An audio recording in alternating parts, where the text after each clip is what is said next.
I have no idea what to write for an intro, so we're just gonna jump straight into it. How irradiated is this man by the end of Iron Lung? Bit of background, in the movie, we get a stellar explanation for how the sub's camera is able to function after Simon, our protagonist, played by the man himself, takes a picture of the sub's technicians in the hangar. The camera is essentially an X-ray machine, capturing radiographs through the use of electromagnetic radiation, which includes things like infrared, UV, and gamma rays. We see in the sub's manual that the camera discharges 7,400 millisieverts, or 7.4 sieverts, of radiation every time it's activated, stating that operators should not stand in front or around the camera when it's powered. According to the manual, the camera is located in the forward-starboard side of the transition section. Starboard is used to refer to the right-hand side of the sub here, while forward places the camera somewhere around here on the sub. This is corroborated by one of the technicians, David, who tells Simon that the camera is, quote, wired into the black box, which is also at the location described in the manual. It's worth noting that David specifically states that it was supposed to be wired into the black box, saying that he instead must have wired it into the backup battery, as he and the rest of the crew were in a rush. Whether or not this will affect Simon's radiation exposure is inconclusive, so I won't adjust anything to take this into account. I just thought it was worth mentioning. The manual continues, stating that radiation exposure is limited by a layer of lead plating mounted below. However, another detail to note is that this manual was originally for the SM-8, and not the SM-13, the sub that Simon is piloting. Lead, being an element, cannot be synthesized, making it pretty valuable to the COI and any other survivors after the Quiet Rapture. Would it be reasonable to assume that the SM-13 is missing this protective plating? I think so. Especially how Ava states later in the movie that the SM-8 contains equipment that, quote, we can't make anymore, which I assume includes elements. While it is possible that the COI could be actively mining for lead and other materials from asteroids that are commonly found in and around our solar system today, it's not very likely as lead isn't found at a particularly high density here. FYI, we know that the COI are operating in and around our solar system, or at least it's quite probable that they are, given their recent contact with the Eden space station, which was originally a space station for Mars. So, with all of this in mind, how irradiated is Simon by the end of the movie? Because I promise it is so much worse than you think. Simon is not liberal with the camera, like, ever. At no point in the movie does he neglect an opportunity to blast that thing, even just to illuminate the cockpit. I sat down and counted every single time we see or hear Simon use the camera throughout the entire duration of the movie, which ended up being 149 times. But that's not all. At various points during the movie, we see Simon stick tape to the camera button, taking continuous pictures as he maps out the cave system that Ellie dragged the sub into. Ellie is the name of the big fish monster, FYI. It was confirmed by the artist a couple of weeks ago, and I just think it's really cute. If we are incredibly generous and base our numbers off of the first and only time we see Simon both force the button down with tape and, in the same scene, see said tape fall off of the button. I'm gonna try and say that 50 times fast. Same scene, see said tape.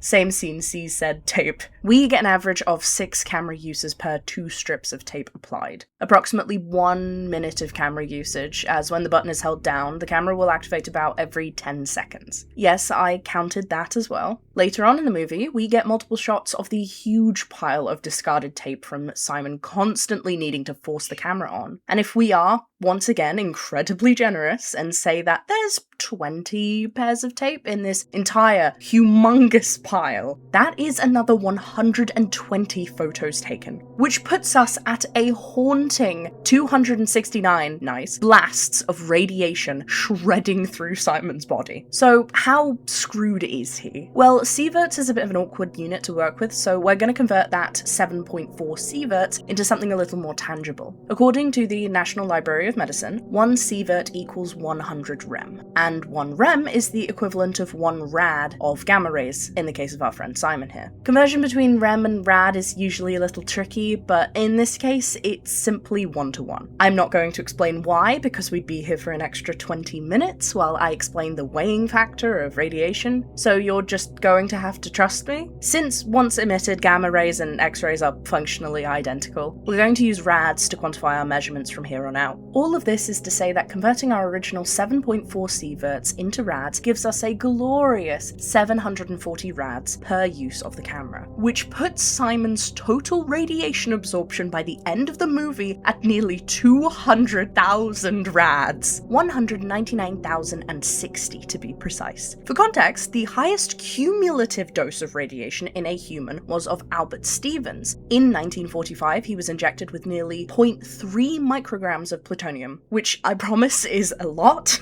dying of heart disease sometime around 1965. He absorbed about 64 sieverts over those 20 years, or about 6,400 rem. Szyman would have absorbed 31 times that amount in just a couple of days. When Szyman makes contact with the bridge after being lost in the blood ocean for about half of the movie, Ava tells him that they hadn't spoken in days. So if we take a guess and say that Szyman has been inside of that sub for the last 3 days, that's about 66,000 rads per day, or 2,764 rads per hour. That is about a tenth of the passive radiation in Chernobyl's core. The manual isn't wrong. 6,000 sieverts was the amount that the Chernobyl workers were exposed to before they died within the first month after the accident. We are way past just dying. Szyman would be literally melting as his immune system begins to crumble and the very structure of his body unravels. Forget throwing up blood. This man should just be blood. Just a puddle of organic tissue on the floor. If any of you are familiar with the 1999 Tokai Mura accident, which I'm not going to get into here, it's very sad. Think that, but like 100 times worse. Literally 117 times worse, to be specific. I think that about does it. The real monster of Iron Lung isn't Ellie, CO2 buildup, or even alcohol poisoning. It's photography. Truly, I feel honoured to have warned you all of the dangers of the creative process.